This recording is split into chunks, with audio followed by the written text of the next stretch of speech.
तर राज्यामधील 300 महाविद्यालयांमध्ये एकही विद्यार्थी नसताना कर्मचाऱ्यांच्या वेतनावरती कोट्यावधींचा खर्च होत असल्याची बाब समोर आलेली आहे। नागपूर खंडपीठाला ही बाब लक्षात आल्यानंतर स्वतःच खंडपीठानं याचिका दाखल केली। ज्या शिक्षण संस्थांमध्ये एकही विद्यार्थी नाहीये तिथे कर्मचाऱ्यांना वेतन देणं म्हणजे सार्वजनिक निधीचा गैरवापर असल्याची टीका केली जाते।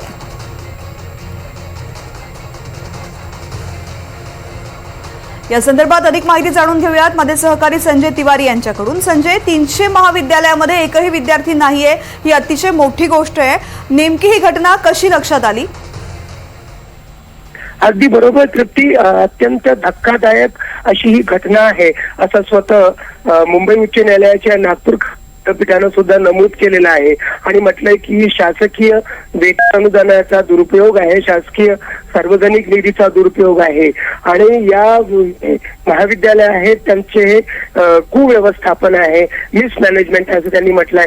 ही बाब समोर आली। आता आपल्याला माहिती आहे की 10वीचे निकाल लागल्यानंतर सुमारे 64-65 दिवस होत आहेत आणि 11वीची प्रवेश प्रक्रिया सुरू झालेली आहे। या प्रवेश प्रक्रियेदरम्यान पहिल्या फेरीमध्ये सुमारे 300 महाविद्यालयामध्ये कोणीही ऍडमिशन घेतलेली नाही किंवा त्याचा पर्याय निवडला नाही। त्यामुळे ही बाब समोर आली आणि उच्च न्यायालयाच्या नागपूर खंडपीठापुढे जेव्हा हे प्रकरण आलं तर त्यांनी सुद्धा ही बाब अत्यंत धक्कादायक आहे आणि सार्वजनिक निधीचा कसा दुरुपयोग होतोय ते याच्यातून दिसतं असं त्यांनी म्हटलंय। आणि आता अमिकस क्युरी म्हणजे न्यायालय मित्राची नेमणूक करण्यात आलेली आहे।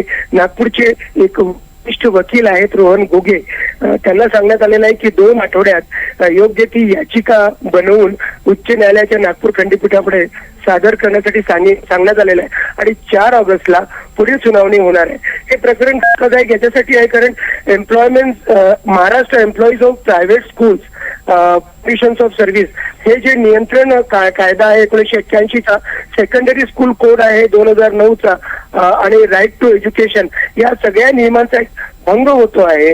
आणि त्यांनी असं म्हटलं की जर एकही विद्यार्थी नसेल तर कर्मचाऱ्यांना इतरत्र सामावून घेता येतं, पण हा शासकीय निधीचा उपयोग टाळला पाहिजे।